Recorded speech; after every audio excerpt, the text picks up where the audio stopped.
Bienvenidos y bienvenidas a una sesión más de Podcast Sostenible. Ya estamos en el podcast número 7 y hoy tenemos con nosotros a Alberto González, que nos va a presentar la iniciativa ¿Cómo te hace sentir la crisis climática? Hola Alberto, ¿qué tal estás? Hola Lorena, muchas gracias. Muy bien por acá. Bueno, pues con ganas de que nos cuentes. Si te parece, podemos empezar, que nos cuentes un poquito más sobre ti, quién eres, y luego nos pasas a explicar más en detalle sobre la iniciativa, cómo te hace sentir la crisis climática. Perfecto. Bueno, mi nombre es Alberto González Cartes, soy psicólogo de profesión, soy de Chile. Llegué aproximadamente hace 6 meses a Barcelona para iniciar un máster en la Universidad de Barcelona, que se llama Máster sobre Intervención y Gestión Ambiental, mención en personas y sociedad. Y bueno, he venido trabajando en temas medioambientales, más que nada por iniciativa propia y tratando de vincularlo con la psicología y de qué manera poder aportar desde esa vereda hacia aportar un poco en este camino como de ir encontrando soluciones y más que nada ir un poco con la educación ambiental. Así que en eso estoy. Qué interesante. Vincular gestión ambiental, gestión emocional. Totalmente. Y cuéntanos cómo empezó la iniciativa de cómo te hace sentir la crisis climática. ¿Era una iniciativa que ya funcionaba o la has iniciado tú en estos 6 meses que llevas en la ciudad? Mira, esto se remonta yo creo que al 2016, porque bueno, esto surge también de un tema personal, de cómo me hace sentir a mí también lo que está pasando. Es una anécdota que me pasó el año 2016 en Chile, en la Patagonia, en las Torres del Paine. Tuve la oportunidad de ir a hacer como un trekking, una suerte de trekking a las Torres del Paine. Y bueno, no sé si ubican los parajes de la Patagonia, son hermosos, es un santuario natural. Y yo mientras estaba haciendo este trekking, me encontré con una lata de bebida botada. Y como que me generó un choque así como muy extraño, porque fue como mirar, como que tú veías como las montañas, veía la vegetación, que era demasiado hermoso, y después, entre medio, una lata de bebida. Entonces dije, ¿cómo una persona viaja muchos kilómetros para llegar a la Patagonia y no tiene la deferencia de no botar esa lata de bebida ahí? Entonces dije, si una persona puede botar una lata de bebida en la Patagonia, en las Torres del Paine, prácticamente la puede botar en cualquier lugar. Entonces ahí empecé a pensar sobre los factores psicosociales del cuidado del medio ambiente que tenemos. Temas de comportamiento, temas ligados a actitudes.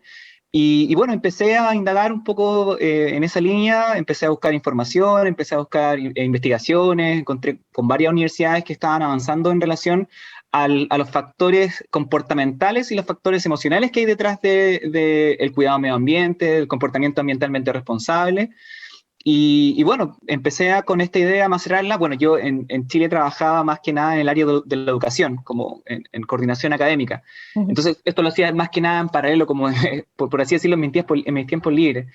Y bueno, encontré este máster en Barcelona, y bueno, Barcelona también siendo una ciudad que tiene muy el logo de la sustentabilidad, más que nada como práctica. Entonces dije, bueno, acá puede ser un buen lugar para iniciar también un proyecto que vaya en función de, más allá de la información que yo creo que ya tenemos. O sea, hay información de sobra sobre los aspectos técnicos del cambio climático. O sea, tenemos el informe intergubernamental de las Naciones Unidas que salió hace un mes y que ya es muy categórico.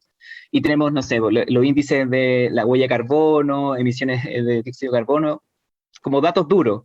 Pero yo creo que nos falta indagar sobre los aspectos socioemocionales que nos generan el cambio climático. Entonces, bueno, de ahí un poco surgió la idea. Y bueno, nosotros cuando llegamos a Barcelona también empezamos a visualizar estos huertos comunitarios, que también me parecen espacios súper interesantes, y empezamos a participar activamente de uno de ellos, que es el Hortet del Forat.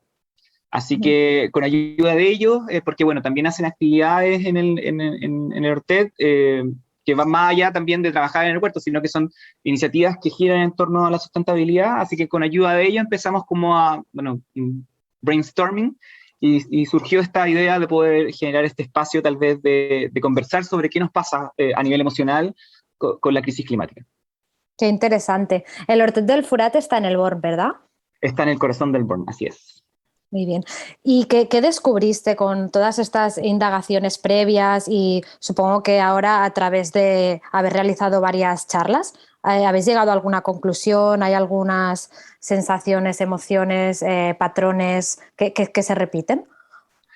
Sí, totalmente. O sea, yo creo que una de las primeras cosas que uno, revisando la literatura, más que, porque estas conversaciones que yo te digo son muy informales, son a nivel de, no sé, nos sentamos en círculo y vamos conversando sobre nuestra experiencia y uno se va dando cuenta de que surgen ciertas similitudes y yo también las veo en mí mismo y en mi pareja. Por ejemplo, esta sensación de ansiedad que de repente surge en función de esta como abrumadoras noticias que surgen, miedos, tristeza, que primero son emociones que surgen en función de la incertidumbre que nos genera el futuro, en función de el impacto que ya está teniendo el cambio climático, la crisis climática en nuestras vidas, porque sin duda nosotros ya somos testigos como de primera línea de lo que está pasando con el cambio climático. Entonces, claramente, nosotros somos una generación que está viviendo muy fuertemente los estragos de tal vez decisiones que se tuvieron que haber tomado 30, 40 años atrás. Entonces, claro, a través de eso nos surgen ciertas emociones que, como te digo, son principalmente esto de la ansiedad, angustias, miedo, incertidumbre, tristeza, que pueden ser de repente, bueno, nuestra generación, me refiero a nuestra generación, yo tengo 31 años, pero yo veo en mi generación y generaciones más jóvenes que esto ya se está haciendo una temática. Hay gente que se complica mucho hasta por el hecho de ir al supermercado, que yo te digo que me pasa a mí, o sea, nos pasa a nosotros como sistema, con mi pareja. Nosotros tratamos de tener un impacto, o sea, el menor impacto posible, tratamos de comprar a granel, tratamos de ser consumidores responsables. Entonces, eso igual conlleva, de repente, hasta el simple acto de ir al supermercado, te genera una suerte de ansiedad porque estás revisando, oye, este producto, este plástico, ¿se recicla o no se recicla? Entonces, después conversando con otras personas, te das cuenta que muchas personas más tienen este como dilema. Entonces, yo me di cuenta en esta conversación que yo digo, o sea, no somos solo nosotros, pensando en mi sistema con mi pareja, sino que hay más personas que deben estar en este mismo predicamento. Tras, me parece un enfoque súper interesante, ¿eh? Cogerlo desde esta perspectiva. Así es, sí, sí. Y durante las charlas, un poquito cómo funcionaría, no sé si seguís algún tipo de estructura o simplemente es como comentas una sesión informal que sirve quizá de desahogo o de compartir opiniones. ¿Hay un seguimiento a posterior? Sí, mira, aquí la lógica viene un poco más desde la mano, ojalá, de un encuentro en donde nosotros, las personas que participen, puedan compartir sus emociones primero que todo, pero también la idea es que se genere como una sinergia en términos de encontrar a personas que, claro, esto también me pasa a mí, entonces igual uno sentirse más o menos como contenido, y también para un espacio de compartir buenas prácticas. O sea, yo te contaba que, bueno, yo hice mi trabajo, mi tesis, por así decirlo, de psicología, fue en función de los grupos de autoayuda. Y que claro, acá me imagino que, bueno, y en todos lados más o menos se replica esa misma lógica, que es como estos grupos de alcohólicos anónimos, por así decirlo, Sí. estos sistemas de que cada uno están en círculo, que si bien, bueno, se lo apropió un poco a Alcohólicos Anónimos, pero es una metodología, una técnica de la psicología comunitaria, que surge un poco desde ahí, y la idea es que esto sea un poco más, bueno, obviamente puede que tenga esa estructura más física, como que obviamente sentar en círculos, porque esa es una metodología más que nada para mirarnos todas las caras y sentir más o menos las emociones de los otros, o por lo menos identificarlas.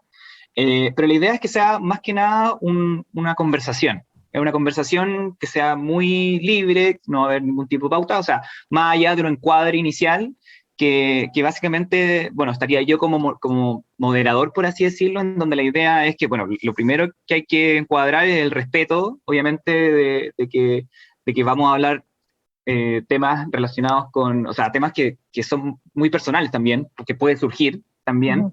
Pero también la idea es que sea un encuentro. Una chica, una amiga del huerto, hace un par de semanas me envió una noticia que en el Reino Unido se estaba haciendo algo que se llamaba como Climate and Biscuits, que es como un encuentro como se juntan a merendar, así tipo Ostras. after office, y con un cafecito, con unas tortas, conversan sobre temas climáticos. Porque uno de los aspectos también súper relevantes de esto, y que también la investigación lo ha levantado, es que se está hablando poco de la crisis climática. Si bien nosotros vemos en las noticias, o sea, las noticias del, no sé, por las inundaciones, los diluvios, y como toda esta evidencia del cambio climático, como que pasa que la gente no lo conversa tanto en su mesa, en su casa, con sus familias, con sus familiares, con sus amigos. O sea, puede haber una población efectivamente que ya está muy involucrada, pero también pasa que hay mucha gente que no lo conversa, o que simplemente se lo queda, y claro, y al quedárselo dice, se genera también esta ansiedad porque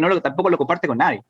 Entonces, yo creo que lo importante de este proyecto es que se pueda resaltar la importancia de conversarlo. Que si bien no todos tenemos que ser expertos, sino que simplemente tenemos que buscar, porque aquí también hay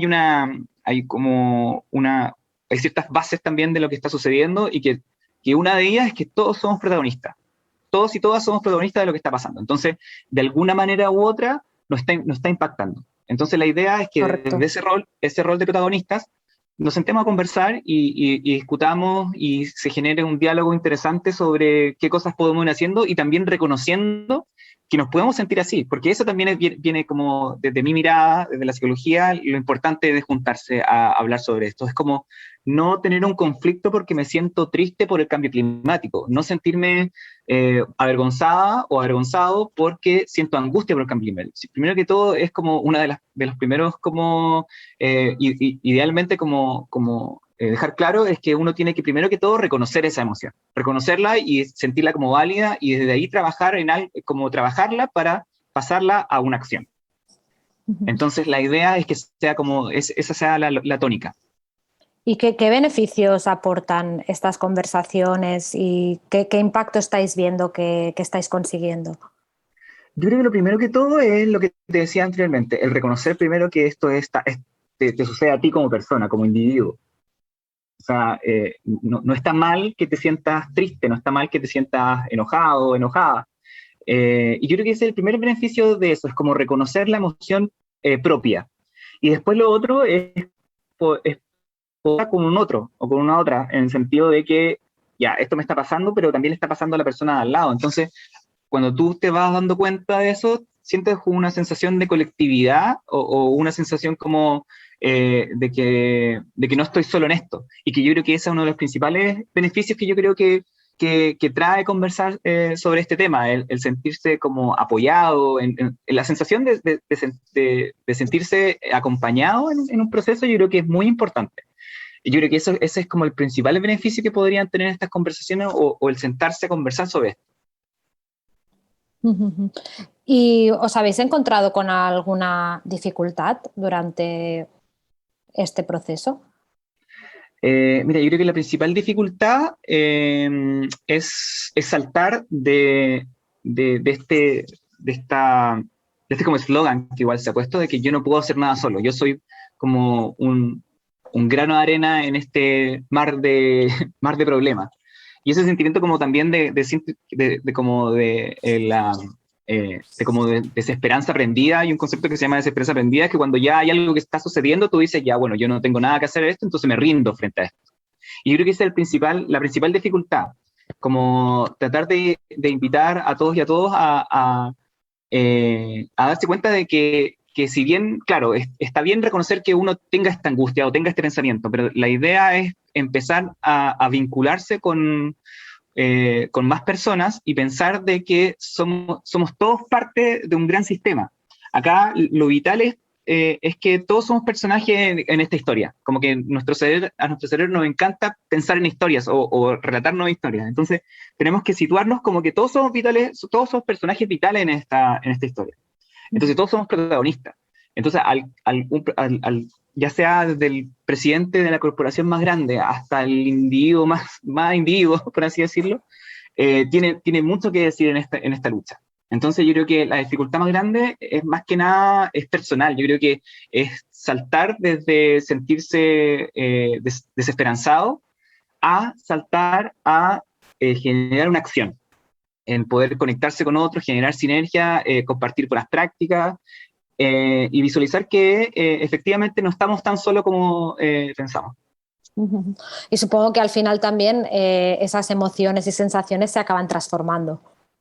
Esa es la idea, claro, esa es la idea y la idea es que todas esas emociones efectivamente queden con, cuando uno logra gestionar emociones, logra gestionar de alguna manera comportamientos. Eso es como algo que me ha enseñado mucho ejercer la psicología clínica. Entonces, claro, la idea es que, bueno, y también es muy cierto, es que cuando surgen estas emociones también hay que darle un cierre, hay que tratar de como de darle un encuadre, porque claro, también puede surgir que alguien diga una emoción y claro, se quede más preocupado o más preocupada. Entonces la idea es que esa emoción que surja o esa sensación o esa experiencia eh, se pueda convertir finalmente en una acción, pero con apoyo como de una comunidad que también como que lo soporte. Entonces la idea es que también se genere una red virtuosa de personas que estemos también en esta lucha y que finalmente podamos compartirnos experiencias y buenas prácticas para saltar a la acción. Qué interesante. Antes comentabas que empezó sobre todo por un interés personal. No sé si a día de hoy recibís algún tipo de apoyo o las personas que desarrolláis el proyecto sois todos personas voluntarias. Sí, es más que nada voluntario. O sea, yo te digo que acá el principal apoyo ha sido el Hortet del Forat. Nosotros al llegar a Barcelona nos dimos cuenta de esta red de huertos comunitarios que yo encuentro que son geniales. O sea, tienen una capacidad de conectar a las personas a la comunidad per se, conversando, recibiéndolas. Yo creo que lo primero que me llamó la atención es cómo se gestionan los huertos comunitarios aquí en Barcelona. Y tuve la suerte también de ir muy cerca de uno de ellos, que es el Hortet del Forat. Y yo creo que el principal apoyo que da el Hortet del Forat bueno, con las instalaciones. Ellos funcionan con los casales, entonces más que nada no han puesto como esa indumentaria, o sea, o ese apoyo por lo menos, como de personas que son voluntarios todos, y también el espacio, porque la idea es esto, ojalá hacerlo en torno al huerto comunitario, pero bueno, vamos a entrar en otoño y en invierno, así que probablemente nos saltemos al casal. Pero el principal apoyo que hemos recibido ha sido del Hortet y de los dinamizadores, que en este caso ha sido Ángel y Julia, así que yo muy agradecido por parte de ellos y bueno, también del resto de voluntarios y voluntarias que están en el huerto, que de hecho ya hemos hecho un par de actividades que no han ido en esta línea, pero hemos hecho exposición de cortometrajes ligados a temas de sustentabilidad, hemos hecho talleres de kombucha, Qué chulo. sí, cosmética natural, así que hay mucha actividad en torno al huerto, así que aprovechando también de invitar a todos y a todas a que participen de sus huertos comunitarios más cercanos, porque encuentro que es una experiencia comunitaria que no se da en todos lados y que uno de repente tal vez como que los da por sentado o los pasa por alto, pero son espacios muy interesantes, tanto de conectarse con personas de todas las nacionalidades, porque por ejemplo nosotros somos chilenos, pero ahí hay, no sé, irlandeses, italianos, franceses, argentinos, bueno, españoles, uruguayos, entonces también es una experiencia multicultural también muy interesante, ligada también a temas de sustentabilidad. Seguro que muchas de las personas que nos están escuchando tienen interés de participar en estas conversaciones. ¿Cómo pueden contactar con vosotros? No sé si las charlas tienen una periodicidad. Cuéntanos un poquito más qué vías tienen de colaboración y de contacto. Perfecto, mira, sí, nosotros lo estamos como proyectando idealmente una vez al mes, desde el mes de octubre, y bueno, yo creo que el medio principalmente ahora es el Hortet del Forat.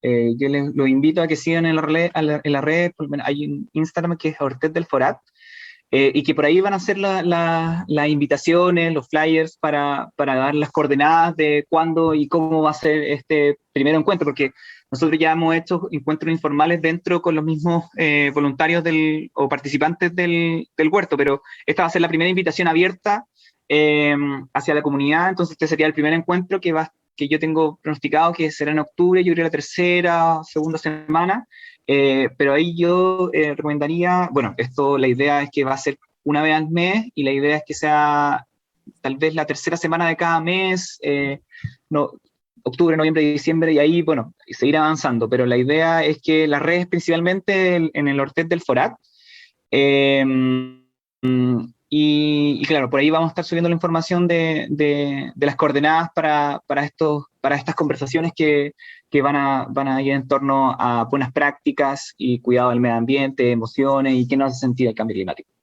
Perfecto, pues luego en la descripción pondremos el enlace del Instagram del Urtet del Forat. Perfecto. Alberto, estamos llegando casi al final. No sé si hay alguna otra cosa que nos quieras comentar, que creas que nos hayamos olvidado, que sea importante de mencionar. Nada, yo me quedo con la reflexión de que, bueno, aquí todos y todas son protagonistas. Y yo creo que el mensaje para mí que es importante recalcar es que desde cualquier vereda en que nos encontremos, ya sea de cualquier profesión, uno tiene como algo que aportar en esta cruzada, le digo yo un poco, porque esto es algo de nunca acabar. Yo recuerdo haber visto El Día de la Independencia, entonces esa película de los 90, en donde el personaje principal ya hablaba de reciclaje. Si tú miras para atrás, la gente ya hablaba de cuidado del medio ambiente, y es increíble que sigue siendo un tema muy latente, o sea, hoy sobre todo. Entonces, para mí, yo creo que desde cualquier vereda, ya sea en un escritorio, ya sea cuando uno trabaja tal vez en otro, no sé, más en terreno, en una farmacia, en una clínica, en un bufete de abogados, en una zapatería, en donde sea, uno puede practicar la sustentabilidad, ya sea con un acto muy mínimo de gestionar tus residuos, ya sea un acto muy mínimo de conversarlo con tus familiares, hablarlo con amigos. Yo creo que cada uno de su vereda puede decir mucho. Y también nos va a pasar que nos vamos a sentir de repente, lo que hablamos al principio, tal vez desesperanzados, o tal vez menos conflictuados, porque también pasa hoy en día mucho esto, que hay un concepto que se llama climate anxiety o ecoansiedad, que es una ansiedad que responde directamente a la crisis climática. Entonces, hay personas que están decidiendo no viajar en avión, hay personas que el mero acto de comprar una prenda de ropa se genera un dilema. Entonces, ahí mi invitación siempre es bueno, a reconocer la emoción que surge, eh, y tratar de no como de ir cayendo también como en ese declive como emocional de decir, oh no, o sea, como, ¿qué hago? Eh, Ahí la invitación siempre es poder conversarlo, informarse, pero informarse más desde las cosas que uno puede hacer. Eh, Porque mucha también de la información que surge es bastante fatalista. Entonces yo creo que hay que pasar un poco, porque yo creo que esa estrategia ya no funcionó. La estrategia como de asustarnos es como muy infantil. Uno de repente como se traslada al colegio cuando te hacías algo y como que te castigaban o te asustaban con algo como que no hagas esto y te mostraban las consecuencias negativas de esto. Yo creo que esa no es la forma efectiva. Yo creo que ya quedó claro que no es la forma más efectiva. Yo creo que la forma que tenemos que empezar a pensar ahora es tratar de invitar a la gente a la acción y conectarse más con la esperanza, de que todavía esto puede, más que revertirlo, es mitigarlo. Así que cualquier vereda que nosotros podamos mitigarlo, yo creo que es bienvenida. Sí, nos estamos dando cuenta con la grabación de los diferentes podcasts que casi todos coincidís en esto, que al final sostenibilidad va también muy relacionado con un factor humano, con un factor de reflexión personal, de creación de comunidad. Es algo que está saliendo como en común. Sí, totalmente. O sea, bueno, pensando un poco desde la psicología mental, que lo identifica como un campo interdisciplinario, que finalmente es como que muchas disciplinas, como que, y eso es muy raro encontrarlo de repente en la academia, como que se dé el reconocimiento de que esto es un problema que se tiene que abordar desde distintos como factores. Y uno de ellos principalmente, claro, es la reflexión personal y cómo la sensación de comunidad tenemos que como que tratar de conectarnos con eso. Y claro, la sostenibilidad también tiene un componente muy social, el desarrollo como social que también busca la sostenibilidad, viene en función también acompañado de lo medioambiental, y bueno, el desarrollo económico. Entonces, claro, ahí hay un tridente bastante importante o bastante interesante, más que nada, de poder abordarlo. Y nada, desde O sea, si uno puede aportar un granito de arena, siempre es bienvenido. Ese yo creo que sería mi reflexión final. Pues muchas gracias, Alberto, ha sido un placer. No, igualmente, Lorena, muchas gracias por la invitación. Gracias.